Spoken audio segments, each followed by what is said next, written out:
지난주 목요일 5월 5일 어린이날이었고 오늘은 5월 8일 어버이날입니다. 어린이날은 1922년 소파 방정환 선생님께서 어린이날을 제정하신 것이 유래입니다. 그때는 아이들을 어린 것, 어린 녀석, 어린 놈, 어린 아이 등이라 부르면서 인격적으로 아이들을 인정해주지 않았던 시절이었습니다. 그랬던 아이들의 위상이 요즘은 어린이날이 없어도 될 것 같다는 생각이 들 정도로 얼마나 높아졌는지요. 집집마다 자녀를 하나님 섬기듯이 얼마나 열심히 돌보는지 1년 365일이 어린이날이라고 해도 과언이 아닐 것입니다. 반면에 어버이날은 5월 8일인데 제가 보기에는 적어도 요즘은 일주일에 하루는 어버이 요일을 만들어야 될 세상이 되었다고 이렇게 판단이 됩니다. 부모 공경이라는 말, 1년에 하루 카네이션 준비하면서 조금 신경을 쓰지 나머지 364일은 부모를 제대로 공경하지 않는 시대가 아닌가 생각을 해봅니다. 권효가라는 시가 있어서 제가 한번 읊어보겠습니다. 부모님의 그 은혜는 하늘보다 높다지만 청춘 남녀 많은데도 효자 효부 없는지라. 출가하는 새학시는 시부모를 싫어하고 결혼하는 자식들은 살림난다 졸라대네. 제 자식이 장난치면 싱글벙글 웃으면서 부모님이 훈계하면 듣기 싫어 등 돌리고, 재롱 부린 자기 자식 귀엽다고 박수치며 부모님이 다 잃으면 잔소리라 외면한다. 자식들의 오줌똥은 손으로 주무르나 부모님의 흘린 침은 더럽다고 눈 흘기고, 과자 봉지 들고 와서 아이 손에 쥐어주나 부모 위에 고기 한 근 사올 줄을 모른다네. 개병 들어 쓰러지면 가축병원 달려가나 늙은 부모 병이 나면 치매라고 관심 없고, 10자식을 낳은 부모 한결같이 키웠건만 10자식은 한 부모를 귀찮다고 생각하네. 자식 위에 쓰는 돈은 한도 없이 많건만은 부모 위에 쓰는 돈은 한 푼조차 아깝다네. 자식들을 데리고는 비싼 외식 자주 하나 늙은 부모 모시고는 외식 한번 힘들구나. 그대 몸이 소중거든 부모 은덕 생각하고 서방님이 소중거든 시부모를 생각하라. 가신후에 후회 말고 살아생전은 효도하면 하나님께 복을 받고 자녀들이 효도하네. 여러분 누가 썼는지 참 그렇습니다. 여러분 세상이 오죽 효도 못하면 이런 시가 다 나왔겠습니까? 이러할 때 우리는 오늘 말씀을 살펴보기를 바랍니다. 내 부모를 공경하라. 이 말씀은 십계명 안에 주어진 말씀입니다. 하나님께서 이스라엘 백성들에게 이 계명을 주실 때 친히 손가락으로 쓰시면서 이 십계명을 주셨기에 여러분 그 어떤 말씀보다도 무게가 있다고 믿습니다. 그러므로 오늘 말씀을 통해 부모 공경에 대하여 다시 한번 재무장하시는 저와 여러분 되시기를 주님의 이름으로 축원합니다. 첫째, 부모 공경은 명령입니다. 여러분 명령이 무엇입니까? 아마 군대 갔다 오신 분들은 아실 것입니다. 사회에서는 이 명령이라는 말을 잘 사용하지 않고 그 개념도 잘 모릅니다. 고작해야 이거 부탁합니다 또는 지시합니다 이 정도지, 이렇게 명령한다 해라 이런 말은 사회에서도 직장에서도 별로 없을 것입니다. 근데 군대에 갔더니 명령이라는 말을 사용하더군요. 명령이다 이 말 한마디면 예 알겠습니다 이것밖에 없습니다. 앞으로 돌격하면 네 하고 돌격하는 것입니다. 제가 판단할 때는 지금 돌격할 상황이 아닌 것 같은데요. 제 의견은 좀 이렇습니다. 이런 말이 필요 없는 것이 명령입니다. 이 명령을 받을 때 명령의 대상자가 누구인지를 생각하기 시작하면 속이 상해서 군대 생활을 못합니다. 군대를 좀 늦게 가보신 분들은 아실 것입니다. 명령이다라고 고함치는 고참을 보면 나보다 주먹도 약할 것 같고 공부도 못한 것 같고 심지어 나보다 나이도 한참 어린 것 같습니다. 저는 군대에서 그 고등학교 그 후배가 제 엉덩이를 툭툭 치면서 어려운 일 있으면 말해 하면서 이렇게 자기가 고참이라고 이렇게 하는데 참 그때 혈압 올라서 그때 돌아가시는 줄 알았습니다. 그래도 어떻게 합니까? 일단 명령이다 하면 예 알겠습니다 하고 무조건 따르는 것이, 복종하는 것이 명령입니다. 그런 맥락에서 우리가 부모 공경을 한번 생각해 보시기 바랍니다. 그래도 이 부모 공경 하라고 명령하신 분이 누구십니까?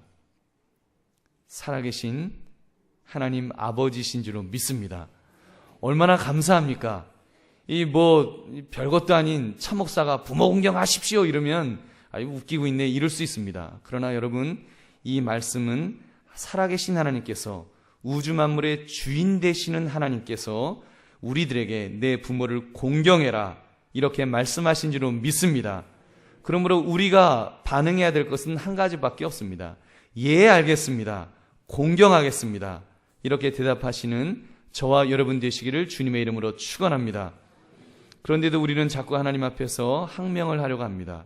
나름대로 이유를 대기도 하고 변명을 늘어놓기도 합니다. 하나님, 요즘 시대가 어떤 시대인데 얼마나 많이 바뀌었는데요, 무슨 촌스럽게 부모 공경을 말씀하십니까? 요즘 나도 먹고 살기 힘듭니다. 나도 먹고 살기 힘든데 무슨 부모 공경을 하라고 하십니까? 어떤 분은 과거에 부모에게 상처를 받은 분들도 계십니다. 하나님, 우리 아버지, 우리 어머니는 공경받으실 자격이 없습니다. 제가 자랄 때 아무것도, 정말이지 우리 엄마, 우리 아버지는 아무것도 해준 것이 없습니다. 밥도 제대로 안 먹였습니다. 도박만 하고요, 어머니는 춤바람 나갖고 춤만 추고요, 거기다가 아버지 술만 먹으면 집안 들어와서 없는 살림 막 때려 부시고요. 그런 부모를 무슨 공경하라는 것입니까? 이렇게 말씀하실 분도 있을 것입니다. 그러나 사랑하는 성도님들, 명령은 우리의 형편, 우리의 처지를 변호하라고 주어지는 것이 아닙니다. 명령은 순종하라고 주어진 줄 믿으시기 바랍니다. 부모이기 때문에, 그리고 하나님이 그 부모를 공경하라고 하셨기 때문에 부모님의 상태가 어떠하든지 상관하지 말고 우리는 그 명령에 순종해야 될 줄로 믿습니다. 한번 따라 하시기 바랍니다. 부모 공경 명령 앞에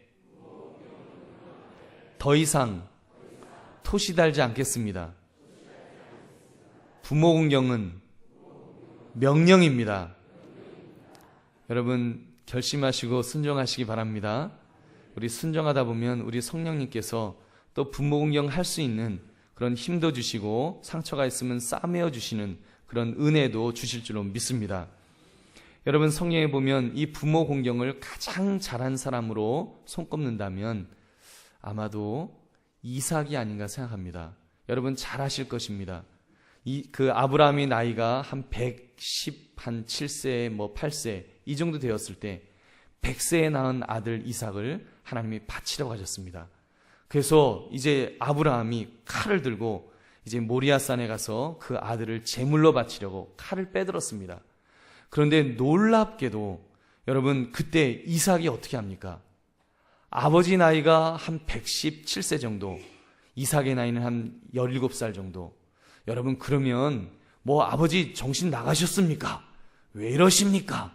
하면서 팔을 탁 잡고, 그리고 아버지 이러지 마세요, 칼 놓으세요. 여러분, 그럴 수 있지 않겠습니까? 그런데 이 아들은 그러지 않았습니다.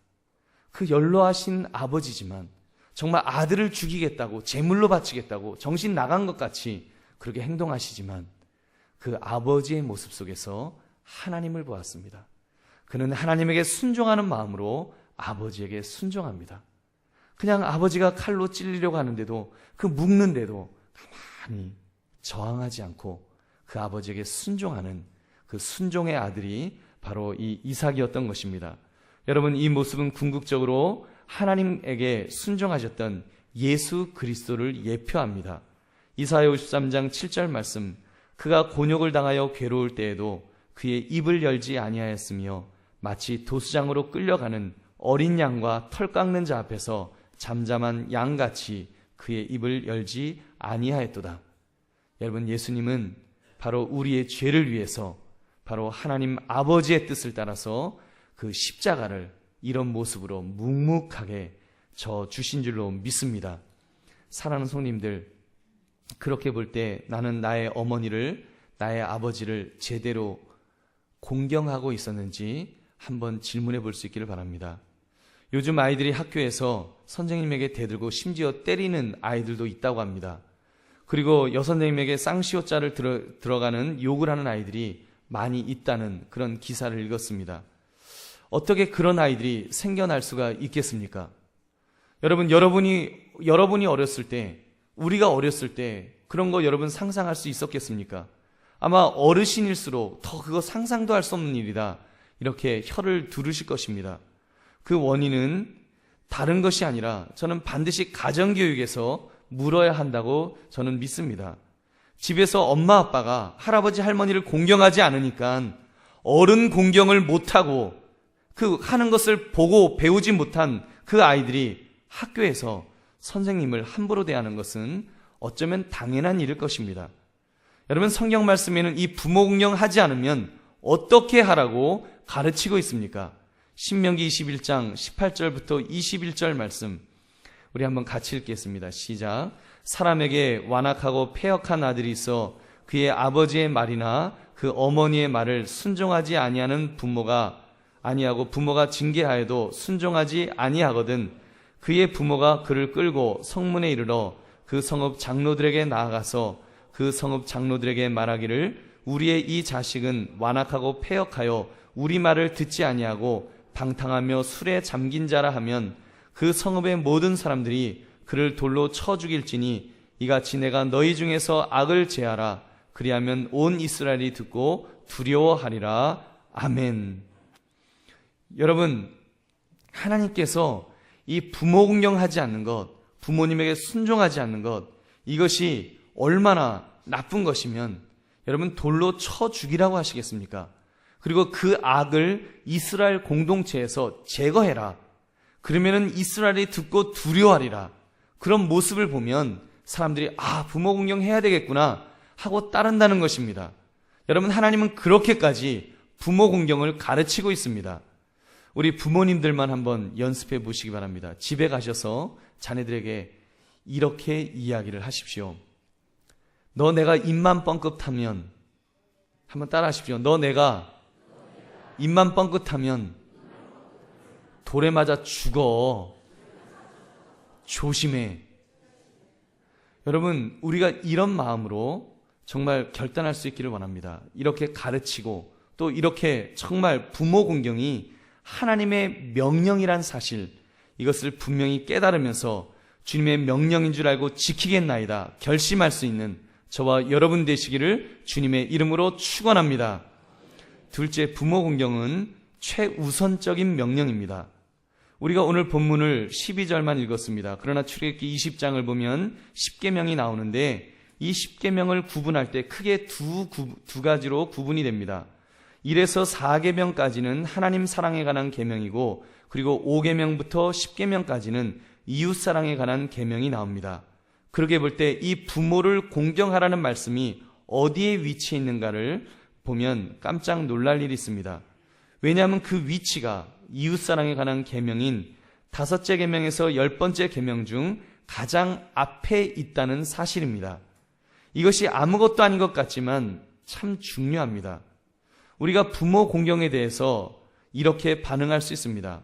부모 공경이요? 참 좋지요. 부모 공경 해야지요. 다 우리 잘 되라고 주님께서 하신 말씀인데 뭐 잘못되라고 주셨겠습니까? 아마도 우리들뿐만 아니라 세상의 자녀들 대부분은 부모 공경에 대하여 좋게 생각할 것입니다. 부모 공경 나쁜 거예요. 난 못해요. 이렇게 말할 사람은 아마 거의 아무도 없을 것입니다. 부모에게 불효하는 사람들조차도 그 마음속에 효도하지 않겠다는 사람은 아무도 없을 것입니다. 목사님, 그럼요, 효도해야지요. 그런데 저희 자녀가 아직 대학을 못 들어갔습니다. 지금은 저희 집이 비상입니다. 아이들 대학 가고 나면 그때 부모 공경 분명히 아주 잘하겠습니다. 목사님, 지금 저희 집이 수입 뻔히 아시지 않습니까? 비정규직이라서 언제 회사에서 잘릴지도 모르는데 조금 자리 잡히면 그때 본때 있게 저도 효도할 것입니다. 그러니 다음에 할게요. 저는 이 모습을 예수님 시대의 유대인들에게서 이렇게 발견해 보았습니다. 마가복음 7장 11절부터 13절 말씀. 너희는 이르되 사람이 아버지에게나 어머니에게나 말하기를 내가 드려 유익하게 할 것이 고르반 곧 하나님께 드림이 되었다 하기만 하면 그만이라 하고 자기 아버지나 어머니에게 다시 아무것도 하여 드리기를 허락하지 아니하여 너희가 전한 전통으로 하나님의 말씀을 폐하며 또 이 같은 일을 많이 행하느니라 하시고, 여러분, 유대인들이 지금 하나님의 명령, 이 부모 공경을 폐하였다는 것입니다. 아예 없애버렸다는 것입니다. 어떻게 했습니까? 그들은 비싼 옷이 생기면, 멋진 가구가 생기면 고르반이라는 말을 사용했습니다. 그 뜻은 하나님에게 드려졌다는 것입니다. 그래놓고 자기가 실컷 쓰는 것입니다. 실컷 사용하는 것입니다. 그러면서 언젠가는 하나님에게 바칠 것이기 때문에 나는 부모님에게 하지 않아도 된다라고 이 말만 되풀이하는 것입니다. 얼마나 가증한 일입니까? 자기 부모를 공경하지 않고 심지어 하나님을 기만하는 행동을 한 것입니다. 여러분, 십계명을 읽으면서 저는 개인적으로 이런 생각을 해봤습니다. 우리 하나님이 우리의 심성을 얼마나 잘 아시면 부모 공경을 제일 앞에 두셨을까? 사실 이 부모 공경이 여러분 우리의 심성 속에 그렇게 중요하게 다가오는지요? 살인하지 말라 더 중요하게 느껴지지 않습니까? 도적질하지 말라 얼마나 중요합니까? 간음하지 말라 정말 중요하죠. 그런데 부모 공경은 어떻습니까? 솔직히 하면 좋지만 형편상 못하면 다음에 하고 이런 식이 아니었는지요. 늘 우선순위에서 부모 공경이 밀립니다. 그러므로 우리 하나님께서 이 부모 공경을 제일 앞에 두신 이유는 제일 우선적으로 순종하라고 명령으로 주신 줄로 믿습니다. 여러분 따라하시기 바랍니다. 부모 공경이 먼저다. 효도가 먼저입니다. 여러분 믿으시면 아멘 하시기 바랍니다. 그래서 사도 바울은 이렇게 말합니다. 에베소 6장 2절 말씀. 내 아버지와 어머니를 공경하라. 이것은 약속이 있는 첫 계명이니. 첫 계명이라 그랬습니다. 여러분 이 약속의 말씀, 이 부모 공경은 첫 번째로 해야 되는 우선순위에서 제일 먼저 해야 되는 것인 줄 여러분 믿으시기 바랍니다. 그렇게 볼 때 우리는 이 자리에서 부모 공경을 결심해야 합니다. 결심하라고 하니까 부모 공경하기로 결심합니다. 이렇게까지만 할 수 있습니다. 그 정도 가지고 안 됩니다. 그냥 피상적으로 머릿속으로 부모 공경 해야지요 결심합니다. 이러고서 그냥 또 바쁘게 그냥 오늘 하루 이렇게 지나다 보면 그냥 유야무야해져요. 그리고 이제 부모 공경 또 잊어버리고 내년을 기약하게 됩니다. 그러면 안 됩니다. 좀 더 구체적으로 결심해야 됩니다. 솔직히 저도 제대로 못하면서 참 이 5월 하여튼 어버이 주일만 되면 참 찔립니다. 더구나 이번 어버이 주일에는 저희 어머니도 계시고 또 저희 장모님까지 미국에서 오셔서 지금 앉아 계시기 때문에 제가 참 말씀하기가 참 고개를 못 들겠습니다만 그래도 어떻게 합니까? 하나님께서 설계자로 세우셨기 때문에 입을 벌려서 말합니다. 여러분 어떻게 부모 공경을 할까? 이 말씀을 가지고 여러분 깊이 묵상해 하시기 바랍니다. 부모 공경 단계적으로 그 차원이 조금 다르게 할 수 있습니다. 어린 자녀들은 부모님에 대해서 무조건 순종하기를 배워야 합니다. 어렸을 때는 무조건 순종해야 됩니다. 그저 밥 먹어라 그러면 네 하고 먹고, 공부해라 그러면 네 하고 잠자라 그러면 네 하고 씻어라 그러면 예 하고 씻으면 됩니다. 어렸을 때는 절대 순종 이거를 배워야 됩니다. 조금씩 성장하다 보면 청년의 때가 되면 그때는 용납하고 감사하는 것을 배워야 합니다. 어렸을 때는 부모님이 힘도 세신 것 같고 대단한 것 같아갖고 네 하고 다 순종했습니다. 근데 조금 나이를 먹으면서 부모님 보니까 별 볼 일 없거든요. 힘도 나보다 안 세시고 배운 것도 스마트폰도 하나도 모르시고 컴퓨터도 모르시고 별 볼 일 없어 보이거든요. 그러니까 이제 대듭니다. 부모님이 매를 대시려고 하면 왜 이러십니까? 그리고 팔을 탁 잡고 그리고 대드는 거예요. 그리고 이까지 집구석에서 살게 해놓고 부모님이라고 그렇게 유세를 부리십니까? 불만도 터뜨립니다. 여러분은 얼마나 악한 자녀의 모습입니까? 부모 공경은 이때 부모님을 용납하는 것입니다. 우리 엄마, 우리 아빠 인간적으로 보면 부족한 것이 많지만 그래도 나를 낳아주시고 길러주셨기 때문에 얼마나 감사한지요. 우리 엄마, 내가 볼 때는 아직도 철이 덜 든 것 같지만 다 그래도 나 낳아서 키우시느라고 얼마나 고생 많으셨어요. 여러분, 이런 마음을 가지는 것, 이것이 부모 공경입니다. 개그우먼 조혜련 씨가 미안합니다라는 제목으로 자신의 아버지에 대해서 이런 이야기를 했습니다. 저희 아버지의 입버릇은 미안하다였다는 것입니다. 누굴 만나든 무슨 일이 있든 미안하다, 미안하다, 미안하다 이 말씀만 하셨대요. 그래서 그 어렸을 적부터 아버지가 병으로 몸이 좋지 않아서 늘 일도 못하시고 당신을 짐이라고 생각하셨기 때문인지 하여튼 무슨 일이든지 그냥 사과하고 미안하다 그러는 모습이 자기는 너무 싫었답니다. 아버지가 창피했대요.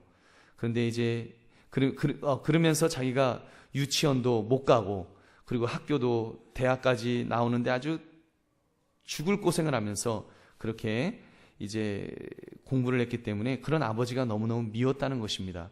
아버지가 임종하시면서 그 딸에게 마지막 한마디를 이렇게 귀에다가 속삭이셨답니다. 미안하다.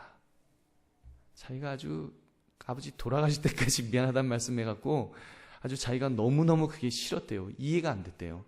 근데 어느 날 자기가 이제 깨달아졌는데 아버지는 평생을 사시면서 마지막까지 괴로우셨던 것이구나. 내가 다시 한번 아버지를 만나게 된다면 이렇게 말하고 싶습니다. 아빠, 제가 미안해요. 죄송합니다. 괜찮아요. 아버지가 몸이 안 좋으셔도 일을 못하셔도 당신은 나의 아버지셨습니다. 사랑합니다. 여러분, 이것이 그 성장한 청년의 때에 우리 부모님을 바라보면서 공경하는 마음의 자세인 줄로 믿습니다. 여러분, 성인이 되셨습니까? 그렇다면 이제는 부모님을 책임져야 합니다. 나 몰라라면 안 됩니다. 여러분, 부모님을 책임지는 것, 이것이 부모 공경입니다. 적어도 여러분의 부모님이 가실 곳이 없는 노인네로 만들어드리면 안 됩니다. 우리 모두가 무조건 다 부모님을 모셔야 된다, 이렇게는 말을 못하겠습니다만, 그러나 적어도 자녀는 아들이든지 딸이든지 엄마, 아빠, 언제든지 우리 집에 와서 사세요. 우리 집에 와서 사세요. 여러분, 빈말이라도 이렇게 말해야 될 줄로 믿습니다. 아멘이 작아요. 여러분, 그렇게 말해야 됩니다. 부모님이 가실 곳이 있으셔야 돼요. 그러면 요즘 부모님들은 뭐라고 하십니까? 야, 내가 이 나이 먹어서 내가 니네 집 들어가서 사서 고생하랴? 시집살이 하러 안 가? 그러세요. 요즘은 시어머니가 며느리들한테 시집살이 하잖아요. 그러니까 요즘 시어머니들은요, 똑똑하셔갖고 들어오라 그래도 안 들어오십니다. 그러니까 여러분, 그러나 적어도 자녀라고 한다면 아들이건 딸이건 엄마, 아빠, 어머니, 아버님, 우리 집에 오셔서 사세요. 여러분, 이렇게 말할 수 있는 여러분 자녀가 되어야 될 줄로 믿습니다. 그래도 아멘이 작아요. 얼마나 힘드시겠습니까? 그럼 여러분, 용돈이라도 드리십시오. 그동안 부모님에게 용돈 못 드리고 계신 분들 가슴에 손을 얹고 결심을 하시기 바랍니다. 지금은 형편이 안 되니 나중에 수입이 많아지면 하리라, 이러면 안 됩니다. 여러분, 이 말씀은 약속 있는 첫 계명이라 그랬습니다. 부모님 그때까지 안 기다려 주실 수 있습니다. 안 기다려 주실지도 모릅니다. 나중에 땅을 치고 후에도 소용 없을 때가 분명히 올 것입니다. 그러므로 먼저 해야 합니다. 액수를 정하십시오. 형편이 어려우면 10,000원이라도, 20,000원이라도, 30,000원이라도, 50,000원이라도, 10만원, 20만원, 30만원. 저는 스케일이 작아서 그 이상은 상상이 안 갑니다만 액수를 정하십시오. 더 크게 정할수록 하나님께서 더 많이 채워주실 줄로 믿습니다. 우리 교회도 더 크게 하시는 분들 계세요. 아주 부모님 잘 모시는 분들이 있습니다. 여러분, 그런 분들 하나님께서 분명히 더 큰 복을 부어주실 줄로 믿습니다. 구체적인 행동을 계획하십시오. 내가 이제부터 매주일 안부 전화를 드리겠다. 내가 철철이 옷을 사드리겠다. 나를 만나면 나는 부모님 만났을 때 절대로 화를 내지 않겠다. 이런 결단도 좋습니다. 아무튼 구체적으로 우리가 결단해야 합니다. 그리고 더 중요한 것이 있습니다. 여러분, 우리가 믿는 사람으로서 부모님의 영혼을 놓고 우리는 영적으로 건강하게 계실 수 있도록 깨어서 보살펴 드려야 합니다. 연세가 드시면 어린아이처럼 됩니다. 점점 영적으로 자칫 흐려지실 수가 있습니다. 믿음의 부모님, 끝까지 영적으로 맑게 계시다가 가실 수 있도록 영적인 이야기를 해드리고 기도해드리고 돌보아 드려야 할 줄로 믿습니다. 특히 부모님 중에 불신 부모님을 모시고 있습니까? 여러분, 그렇다면 만일 그 부모님이 이 다음에 전도되지 않은 상태에서 지옥불에 떨어지신다면 어떻게 되겠습니까? 야, 아무개야, 너 이 고통의 장소가 있는 것을 알았다면 너가 어떻게 나를 이야기하지 않을 수 있느냐? 너가 나를 강제라도 교회로 끌고라도 가야 되지 않았느냐? 부모님이 그렇게 원망하지 않으시겠습니까? 여러분, 부모님이 젊으셨을 때는 서슬이 시퍼르셔서 그 전도에도 잘 안 되실 수가 있습니다. 그러나 지금이 기회입니다. 점점 연세가 드시면 이제는 틀림없이 마음이 약해지실 것입니다. 그때 여러분, 기도 많이 하시고 눈물로 부모님에게 이야기하십시오. 저는 엄마가 아빠가 꼭 함께 예수 믿고 천국 갔으면 좋겠어요. 눈물을 흘리면서 부탁하면, 여러분 전도하시면 여러분 분명히 성령께서 그 부모님의 마음을 움직여 주실 줄로 믿습니다. 여러분, 그렇게 정말 부모님에게 이것이 우선적인, 다른 무엇보다도 우선적인 명령인 줄 아시고 우선순위에 부모 공경을 최우선으로 두시는 저와 여러분 되시기를 주님의 이름으로 축원합니다. 셋째, 부모 공경은 보상이 있는 명령입니다. 오늘 본문 12절을 다시 읽겠습니다. 우리 함께 읽겠습니다. 시작. 내 부모를 공경하라. 그리하면 내 하나님 여호와가 내게 준 땅에서 내 생명이 길리라. 아멘. 여러분, 십계명을 읽어보시면 보상에 관한 약속이 안 나옵니다. 우리나라 교통 법규도 보면 그렇습니다. 빨간불에 멈추시오. 황색선을 절대로 넘지 마시오. 이런 법규는 있지만 빨간불에 멈추시면 상으로 고급 휘발유 1리터를 넣어드립니다. 이런 법규는 없습니다. 십계명도 마찬가지입니다. 살인하지 말라, 간음하지 말라, 도둑질하지 말라, 거짓 증거하지 말라, 이웃의 집을 탐내지 말라. 그런데 유독 이 부모 공경에 대해서만은 내 부모를 공경하라. 그리하면 내 하나님 여호와가 내게 준 땅에서 내 생명이 길리라. 여러분, 얼마나 중요하면 장수의 복을 보너스로 주겠다고 약속하시겠습니까? 이 장수의 복, 얼마나 귀한 복입니까? 어디에서 장수한다고 했습니까? 오늘 말씀 어디에서 장수한다고 그랬어요? 여호와가 내게 준 땅에서. 여러분, 여호와가 내게 준 땅이 어디입니까? 약속의 땅입니다. 젖과 꿀이 흐르는 땅입니다. 하나님이 복을 내려주시는 땅입니다. 가장 좋은 곳에서 오래오래 살게 싶다고 하셨습니다. 물론 여러분, 궁극적으로는 우리가 천국에서 살게 될 것을 약속하시는 것입니다. 그러나 이 땅에서도 여러분 정말 좋은 곳에서 오래오래 산다면 얼마나 좋겠습니까? 사도 바울은 에베소 6장 1절부터 3절을 이렇게 이 말씀을 풀어서 말씀하고 있습니다. 자네들아, 주 안에서 너희 부모에게 순종하라. 이것이 옳으니라. 내 아버지와 어머니를 공경하라. 이것은 약속 있는 첫 계명이니 이로써 내가 잘되고 땅에서 장수하리라. 여기도 나오지요. 이로써 내가 잘되고 땅에서 장수하리라. 여러분, 이것이 얼마나 큰 복입니까? 제가 전에도 여러 번 이 복을 강조합니다. 잘되고 장수하는 복. 이 두 가지 복이 함께 올 때 여러분 얼마나 좋습니까? 이 땅에서 장수하는데, 오래오래 사는데 하늘마다 꼬이고 고통스럽고 괴롭다면 여러분, 그 장수가 복이 될 수 있겠습니까?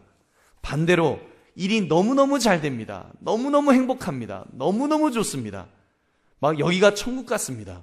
그런데 명이 짧아서 바로 하나님이 데려가신다면 여러분, 그 형통의 복을 누려보지도 못하고 죽는다고 더 억울하고 더 약올을 하지 않겠습니까? 그러므로 복은 이 땅에서 잘 되면서 오래 사는 복이 최고입니다. 여러분, 이 복 받고 싶으시지요? 이 복 받고 싶으십니까? 여러분, 그렇다면 우리 따라하시기 바랍니다. 부모에게 순종하겠습니다. 부모님을 공경하겠습니다. 결심이 되시면 아멘 하시기 바랍니다.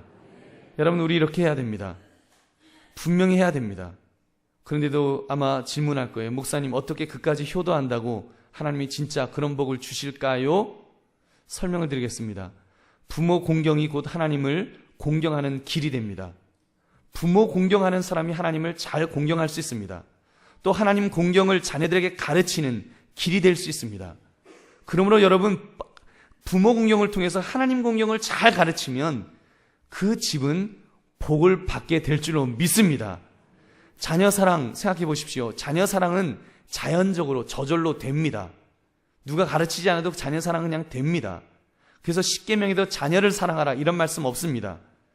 그런데 부모 공경은 저절로 안 됩니다. 하여튼 죽어라고 안 됩니다.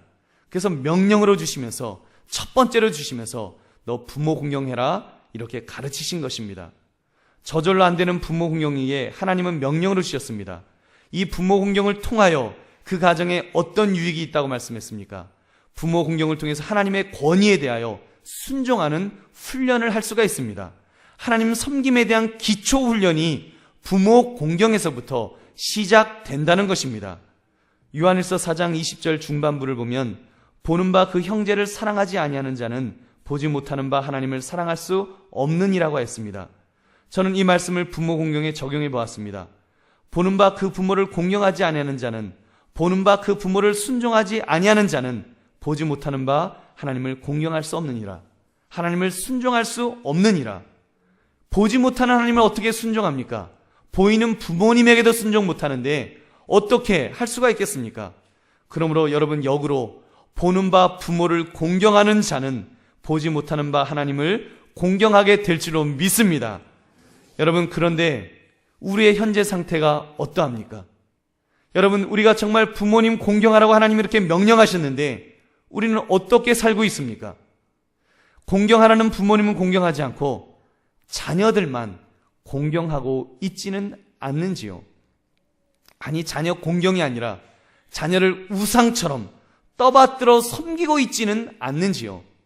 부모님은 안중에도 없고 그저 내 자녀 물고 빨고 세상에 줬다는 거 다 가져다 바치지 않습니까?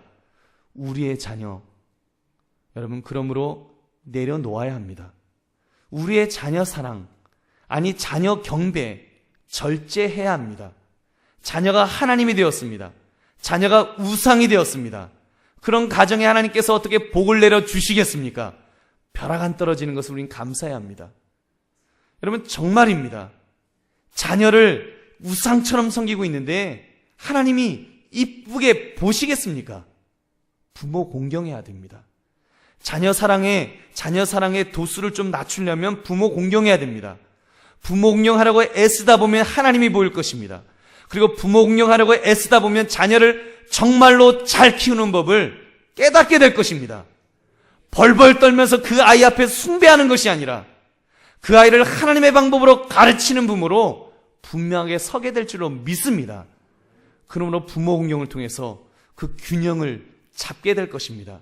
그러므로 이제는 그 자녀를 경배하고 있는 에너지의 상당 부분을 부모 공경으로 넘겨드려야 됩니다. 여기서부터 하나님 경배가 시작될 줄로 믿습니다. 그리고 그런 사람, 그런 가정에 하나님께서 복을 부어 주실 줄로 믿습니다. 말씀을 맺습니다. 부모 공경 어떻게 하시겠습니까? 올해에는 감동적인 어머니 사랑, 아버지의 사랑으로 우리의 감성을 자극하지 않겠습니다. 그보다는 어떻게 할 것인가 결단에 초점을 맞추었습니다. 우리 주변을 보십시오. 우리나라 어떤 나라입니까? 동방 예의지구가 아니었습니까? 부모 공경을 자랑으로 여기는, 좋은 전통으로 여기는 좋은 나라였습니다. 그런데 이 시대에 그 전통 지금 어디 갔습니까? 겨우 나라에 산다는 것이 문화적 전통을 지킨다 하면서 얼마나 허튼 짓 하고 있습니까? 국민 세금으로 문화재 관리 어쩌고 하여 절이나 보수하고 당군 신정 건립하겠다고 하고 무당 국거리가 무슨 전통 문화니 보존하겠다고 하고 지금 갖은 우상 섬기는 일에는 앞장서면서 정작 지켜야 할 부모 공경 전통은 다 버렸습니다. 이 좋은 전통, 아니 정말 우리가 이 땅을 살아가는데 꼭 필요한 부모 공경, 여러분 성경으로 우리는 회복해야 될 줄로 믿습니다. 여러분 부모 공경, 성경이 대안입니다. 부모 공경 자녀 교육, 가정 세우는 것, 성경이 대안입니다. 기독교가 가르쳐야 되고 기독교가 그거를 분명히 중심을 잡아야 합니다. 여러분, 우리 부모님들 기독교가 들어오기 전에 우리 조상들은 먹고 살기 힘들었던 그 어려운 시절에 부모 공경을 얼마나 잘했습니까? 하나님의 명령인지도 모르면서도 그렇게 잘했던 전통이 있었습니다. 그 과거와 비교해보면 지금은 얼마나 먹고 살기 좋은 시절입니까? 얼마나 풍요로운 시절입니까? 더구나 우리에게는 하나님의 명령으로, 십계명으로 주어져 있습니다. 그렇다면 우리가 이 시간 우리는 분명히 결단해야 합니다. 부모 공경합시다. 부모 공경합시다. 부모 공경하자고 결단합시다. 부모님들이요, 우리 이거 결단하시고 우리가 결심합시다. 특별히 부탁드릴 것은 부모님들에게 먼저 부탁드립니다. 부모 공경, 이거 반드시 가르치십시오. 부모님들이 먼저 가르치겠다고 그 마음속에 그 담대함이 있어야 합니다. 아이고, 목사님, 내 자녀에게 부담 주는 것, 쟤네들 먹고 살기도 얼마나 힘든데요. 뭐 어떻게 부담 줘요? 인간적인 생각하지 마십시오. 그건 인간적인 생각입니다.